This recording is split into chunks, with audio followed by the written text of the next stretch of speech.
July 14th, 1982. Fishermen find 3 teenagers at Lake Waco.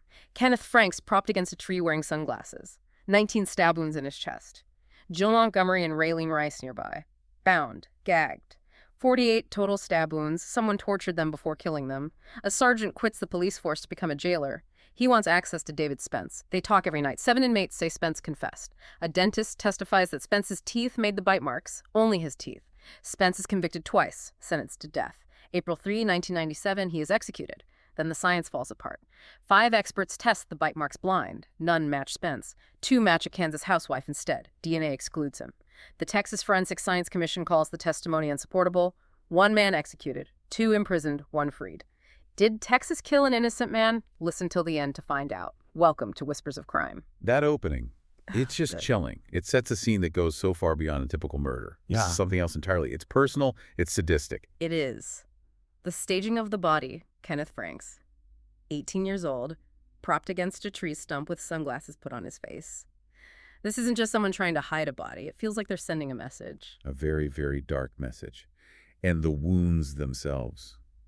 The sources describe so many of them as shallow, deliberate, like torture wounds before the final fatal blows were delivered. And the other 2 victims, Jill Montgomery and Raylene Rice, bound and gagged. A total of 48 stab wounds between the 3 of them. When you see that level of sadism, the staged body, the torture, it signals something beyond rational violence. And for this to happen in a place like Waco, Texas, back then, what does that do to a community when the killer is just out there? It creates a kind of terror that's hard to imagine. We have that quote from Vic Feasel, who was the district attorney later. He really captured the mood. Right. He said that parents just locked their children up. Nobody knew who did it, and the fear was that anyone's child could be next. It just paralyzes a town. And these weren't just random people. We're talking about Jill Montgomery, who was 17, Raylene Rice, also 17, and Kenneth Franks, 18. And Jill and Kenneth, they had a connection. Both had lived at the Waco Methodist Children's Home, which was a place for, troubled or vulnerable kids. Exactly. And Raylene was only in town for the day, July 13th, 1982. She was there to help Jill pick up her last paycheck from a summer job. They were last seen at Kona Park, right near the lake, and then they just vanished. So they were known in the community, they were connected, the speed with which they disappeared, and then the way they were found. It suggests they were either lured away or abducted very quickly right after they left that park. Let's talk more about that crime scene, because the evidence, or really the complete lack of it, is what drove this whole investigation into a crisis right from the start. The bodies were found July 14th in Spiegelville Park. It's a pretty secluded spot around Lake Waco. And the violence was, as we said, deeply personal. The detail of the restraints. It shows some level of preparation. They were bound and gagged with shoelaces and strips of cloth. That suggests the killer, or killers, either brought those items with them or used what was on the victims. The trauma was just horrific. Jill Montgomery had 9 chest wounds. Her throat was cut. But the detail that just stands out as pure sadism is that a nipple was severed from her left breast. And Raylene Rice, stabbed 11 times. And she was sexually assaulted with a piece of wood the perpetrator later, chillingly, called his love stick. That language, the specific nature of the wounds, it just screams a kind of sexual rage or some profound personal malice. But when investigators got to the scene, they found almost nothing to connect that rage to an actual person. Exactly. That lack of evidence was immediate and it was critical. They searched everywhere. No murder weapon, ever. They found some beer cans near one of the bodies, but couldn't lift a single usable fingerprint. Which suggests a few things. Maybe a killer who was careful wore gloves. Or it could have just been poor evidence recovery techniques back in 1982. It's hard to say for sure. But the most puzzling thing for me is the blood, or the lack of it. 48 stab wounds. That should have been an absolute bloodbath. But investigators on the scene noted there wasn't a lot of blood spatter where the bodies were found. And that fact led them to a really crucial early conclusion. The murders did not happen in Spiegelville Park. They were killed somewhere else. Exactly. A secondary crime scene. Their bodies were brought to the park and staged, disposed of there. And that immediately makes the investigation 10 times harder. Now you have to find a whole other location, the real crime scene. We know their car, an orange Ford Pinto, was found abandoned back at Coney Park, which is across the lake. To get the bodies to Spiegelville Park, the killers would have had to get in after the gate was closed. It shut at 11 p.m. Which means they would have had to drive around it or maybe even come in by boat. But the reports say there were no obvious tire tracks found near the gate. So whoever did this was careful about how they transported the bodies. It all points to premeditation, careful planning. This was not a spontaneous crime. So the initial investigation, led by a Lieutenant Marvin Horton, they looked at a couple of local guys, right? James Russell Bishop and Terry Harper. Both had records for petty crime. They did, but they were dismissed pretty quickly. They had alibis, even if they were a bit weak. Without a weapon, without prints, with the murders happening at an unknown location, the Waco Police Department just hit a brick wall. And so, by September of 1982, just 2 months after this horrific discovery, the case was officially suspended. Inactive was the official term, which meant no more extraordinary resources would be used to solve it, for the families, for the community. That had to be devastating. The killer was still out there, and the police were essentially giving up. The silence just amplified the terror. And this is where the story takes a sharp turn. It goes from being about a failed investigation to being about one man's obsession. A patrol sergeant named Truman Simons. He was one of the first responders at the scene. And he took what the reports call a significant personal interest in the case. Even after the department suspended it, he asked for permission to keep working on it on his own. On one hand, that sounds admirable, a dedicated cop who won't let go. It does at first, but that kind of intense, singular focus, especially without any departmental oversight, that's exactly what leads to tunnel vision. It stops being an objective search for the truth and becomes a subjective hunt for the suspect you've already decided is guilty. And the lengths he went to. It's just unbelievable. He was so frustrated that he quit the police force. After 17 years on the job, in October 1982, he just quits. And not to retire or change careers. He quit specifically to become a night jailer at the McLennan County Sheriff's Office. Let that sink in. He gives up his rank as a patrol sergeant to take a job watching inmates. And why? Solely because a man named David Wayne Spence was being held there on unrelated charges. Simons' entire mission, the reason for this drastic career change, was to get unlimited, unrestricted access to Spence. And he got it. He had conversations with Spence nearly every night, sometimes talking until sunrise.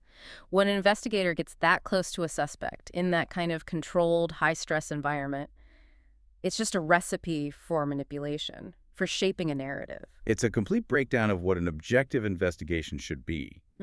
And before he even zeroed in on Spence, he had this other theory involving a man named Munir Muhammad Deeb. Deeb was a convenience store owner, an immigrant from Jordan, and he had a bad relationship with one of the victims, Kenneth Franks. Franks used to harass him, call him Ahab because he had a limp. Deeb didn't do himself any favors either. He was arrested after telling 2 young women that the victims deserved to be killed. He said later he was just trying to shock them, but of course the police took that very seriously. But that initial case against Deeb fell apart fast, didn't it? Very fast. He agreed to a 3-hour polygraph test. And for what it's worth, he passed. The report said no deception whatsoever. He was released. But even with that, Simon seems to have kept Deeb as a central piece of his theory. And that's what leads to this incredibly complex murder-for-hire plot. Simons, now working with the newly elected DA Vic Fiesel's office, starts building this narrative. The narrative was this. Deeb hired David Spence for $5,000 to kill one of his employees, a woman named Gail Kelly. The supposed motive was an accidental death insurance policy on her. But the whole thing depended on a mistake. A huge mistake. The theory was that Spence and his 2 supposed accomplices, 2 brothers named Anthony and Gilbert Melendez, mistook Jill Montgomery for Gail Kelly. They looked somewhat alike, so they killed Jill by mistake. And Kenneth Franks and Raylene Rice were just witnesses. Exactly. Killed just because they were there. But the motive itself was completely flawed from the get-go. Investigators looked into that insurance policy. It was just a standard employee policy from the company. And critically, it was written so it would not pay out in the event of a murder or suicide. The entire $5,000 motive, the reason for this whole tragedy, was based on something that couldn't have even happened. So Simons needed this complicated theory. A hired hit, mistaken identity, witnesses, because there was absolutely no physical evidence linking Spence to the crime. None. So his job as a jailer, his nightly conversations, that was all about manufacturing the evidence he needed to make the theory stick. And that leads directly to the scandal of the jailhouse informants. The moment he became a jailer, that was his strategy. To build a network of inmates who could back up his story. And he was very effective at it. He ended up with 7 different informants, all of whom claimed that David Spence had confessed details of the murders to them. But this is where the state's case really starts to fall apart under scrutiny. They were claiming to have inside information, right? Details only the killer would know. Yes, things like the victims being tied with shoelaces, or a bra being tied to one of the victim's legs. But the defense found that every single one of these secret facts had been widely reported in the local Waco newspaper shortly after the bodies were found. So anyone in jail with access to a newspaper could have known those details? Anyone. Yeah. It's the classic sign of a coached or incentivized witness. They take public information and present it as part of a private confession to seem more credible. The problem was made so much worse by the deals that were being offered to these men. And some of them eventually admitted it. 3 of the 7 informants later recanted their testimony. One of them, Robert Snelson, said flat out that Simons had offered him privileges for his testimony. And these weren't small things. We're not just talking about extra cigarettes. Inmates claimed they were literally fed details, coached on what to say to make their stories sound believable. They were offered special food, reduced sentences, even had charges dropped entirely. And the most shocking claim, conjugal visits, arranged to happen in the DA's office. When the state is offering rewards like that, freedom, family visits, it creates an overwhelming incentive to lie. The truth doesn't stand a chance against that kind of pressure. And that same pressure was put on the alleged accomplices, the Melendez brothers, Anthony and Gilbert. Their own lawyers pushed them to plead guilty to capital murder to avoid the death penalty. And they were told they could be out on parole in 10 years if they cooperated. An impossible offer to refuse when you're facing execution. So they caved. They agreed to testify against Spence. But the moment they had to provide details, their stories just collapsed, especially Gilbert's. He couldn't get the story straight about the vehicle, could he? The one they supposedly used to move the bodies. Not at all. It was a mess. First, he said they used Spence's station wagon. But investigators proved Spence didn't even own that car until after the murders. Okay, so then what? So he changed his story. He said it was a Malibu coupe. When that seemed unlikely for transporting 3 bodies, he changed it again and said it was his own pickup truck. Which was a problem Because his truck was broken down. The defense proved, without a doubt, that his truck was sitting up on cement blocks at a mechanic's shop for that entire period. Yeah. It was impossible. The story kept changing because he was trying to remember a script, not an actual event. And it wasn't just the truck. He got the timeline wrong. He got details about the victims wrong. Completely. He originally said they got to the park at 11:30 and had to change it when he was reminded the gates closed at 11. He said the victims were screaming during the attack and had to backtrack when confronted with the fact they were all gagged. His testimony was a disaster of contradictions. And his brother, Anthony, later confirmed it was all a script. He did. He recanted everything and explained exactly how it happened. He said Simons literally walked him through the park, pointing things out, correcting his memory. If Anthony pointed one way, Simons would say, "No, remember, it was this way." It was stage direction, not an investigation. And the state held a 3rd murder charge over their heads to keep them from recanting before the trial. They called it insurance. It was coercion, plain and simple. Anthony Melendez said it best years later from prison. He said, "If they had DNA when the case went to trial, I don't think I even would get indicted." So many lives destroyed. First the victims, then the men railroaded by this fabricated case. The entire investigation was poisoned from the start. But the prosecution had one more card to play, one that looked like an ace. They had what they claimed was incontrovertible science. Before we get to that, just a reminder, don't forget to follow Whispers of Crime on Apple Podcasts, Spotify, iHeartRadio, Spreaker, and other podcast platforms for daily updates on every crime, and subscribe to our YouTube channel, Whispers of Crime. Like, share this episode with others who might have information about this case and help. Also comment your suggestions below. Drop your positive review and rating. Remember to check out our recent released crime case like this. So, despite all the problems with the informants and the coerced confessions, the prosecution had something that gave the jury a sense of certainty. This was the forensic odontology, the bite mark analysis from a Dr. Homer Campbell. That was the absolute linchpin of the case. The prosecutor, Ned Butler, leaned on it heavily. Dr. Campbell testified that marks on the victims' bodies matched David Spence's dental molds to a reasonable scientific certainty. To a jury, that phrase must sound ironclad. Reasonable scientific certainty. Campbell even compared it to a fingerprint. It's designed to sound that way. When you have messy testimony from jailhouse informants, a piece of science like that becomes the anchor for the whole case. It gives the jury something they feel they can trust. It led them straight to a guilty verdict and a death sentence. But the science itself was incredibly shaky, and Dr. Campbell's own credibility took a massive hit not long after the Spence trials. A huge hit. It was because of an entirely separate case, the Melody Cutlip case. Campbell had used dental records to positively identify a set of human remains. Only for the victim, Melody Cutlip, to turn up alive 2 years later. Exactly. It proved his methodology was fundamentally flawed. If you can't even correctly identify a known person from dental records, how can you be trusted to subjectively interpret a pattern on bruised and decomposing skin? That error should have immediately triggered a review of the Spence case. It should have, but it didn't. It took until 1993 for the defense team to commission a blind expert panel to review the evidence. And what did they find? They gave the bite mark evidence to 5 independent experts from the American Board of Forensic Odontology. The results were devastating for the state's case. Not one of the 5 experts could definitively match the marks to David Spence. Not one. No, and it gets worse. 2 of the experts, looking at the same evidence, said the marks actually matched a control sample they were given, the dental mold of a random, uninvolved Kansas housewife. You're kidding me. The evidence they used to send a man to his death was just as likely to match a housewife from Kansas. That's what 2 of the nation's top experts found.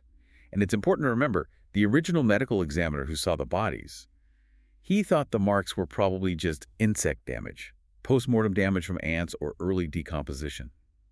That initial objective assessment was completely ignored in favor of Dr. Campbell's theory. So this is the core problem with bite mark analysis. It is. The entire field is based on 2 premises that we now know are false. 1, that every person's teeth are unique enough to leave a unique mark. And 2, that human skin is a reliable medium for recording that mark. Skin stretches, it swells, it bruises, it decomposes. It's not like taking a plaster cast. And it ultimately led to real reform, didn't it? Eventually, yes. In 2009, the National Academy of Sciences released a landmark report stating that bite mark analysis has no scientific foundation. It's not real science. And in Texas? In Texas, the state that executed Spence, their own forensic science commission, officially called the bite mark, evidence used in this case, unsupportable in 2017. They called it junk science and recommended a statewide ban on its use. The timeline is just devastating. Spence was executed in 1997 based on testimony that the state's own scientists would call junk 20 years later. The system failed at every level. And to see just how deep that failure ran, you have to look at another case, a parallel case involving the exact same investigators, the exact same flawed methods. The 1986 murder of David Spence's own mother, Juanita White. The same investigator, Truman Simons, was involved in that case as well. He was. And it was prosecuted by the same DA's office. And their case against the man they convicted, Calvin Washington, was built on the exact same 2 pillars. Let me guess. Bite mark testimony from Dr. Homer Campbell and jailhouse informants cultivated by Simons. You got it. It's not a coincidence, it's a template. It was a formula for getting a conviction, whether the person was guilty or not. And that formula worked until real science came along. Until DNA. In 2001, DNA testing was finally done in the Juanita White case. The results completely exonerated Calvin Washington. And did they identify the real killer? They did. The DNA matched a local man named Benny Carroll, who had committed similar crimes in the area. He had died by suicide years earlier in 1990. So you have definitive DNA proof that Simons's methods, the informants, the junk science, led to the wrongful conviction of an innocent man. Without a doubt. And if the same team, using the exact same playbook, got it wrong once, how can you have any confidence in the other conviction? It casts an impossible shadow over the execution of David Spence. Beyond that, there were other credible suspects in the Lake Waco case who were just ignored, presumably because Simons was so focused on his murder-for-hire story. The most compelling one was a man named Terry Tab Harper. He was a local thug, a violent guy with a history of knife offenses, exactly the kind of crime committed here. And people came forward saying he had bragged about the murders. Yes, multiple witnesses. And critically, he was bragging before the specific details were released to the media. He allegedly knew that one of the victim's nipples had been severed. That's a detail only the killer and the police would know. And his alibi. It was that he was home watching the TV show Dynasty. They checked the TV listings. Dynasty didn't air on the night of the murders. He later committed suicide to avoid being arrested for another stabbing, so he was never fully investigated for this. So a credible suspect with inside knowledge of the crime and a phony alibi was just left alone. They were too invested in their narrative about Spence. And in terms of modern evidence, hair samples found on the victims' bodies were tested. They excluded Spence and both Melendez brothers. And the DNA. They found male DNA under Jill Montgomery's fingernails. She fought back. That DNA belongs to her killer. And has it been tested against anyone? That's the tragedy. As of today, that crucial DNA testing remains incomplete.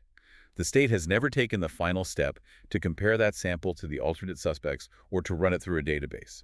So the case remains technically unresolved. We've laid out how the evidence against David Spence was just completely corrupted. The informants, the bite marks, all of it. So let's look at what happened to the men in this supposed murder-for-hire plot. Let's start with the man at the top, the alleged mastermind, Munir Deeb. He was convicted in 1985 and also sentenced to death. But his conviction was overturned. It was, in 1991, because of inadmissible hearsay testimony. But the key moment was when the state tried to retry him in 1993.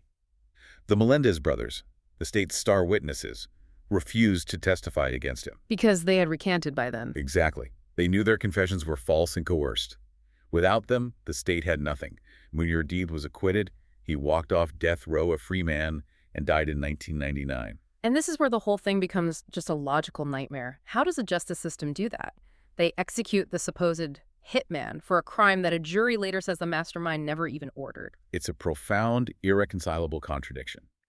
The acquittal of Deeb should have immediately halted the execution of Spence. It invalidated the entire theory of the crime. But it didn't. Despite all of it, the recanting informants, the discredited expert, the acquittal of the mastermind, David Spence's execution went forward. On April 3, 1997, he was executed by lethal injection. His last words were denial of guilt. He said he understood the family's pain, but he insisted, "I didn't kill anybody." And the Melendez brothers, the alleged accomplices. Their lives ended in tragedy as well.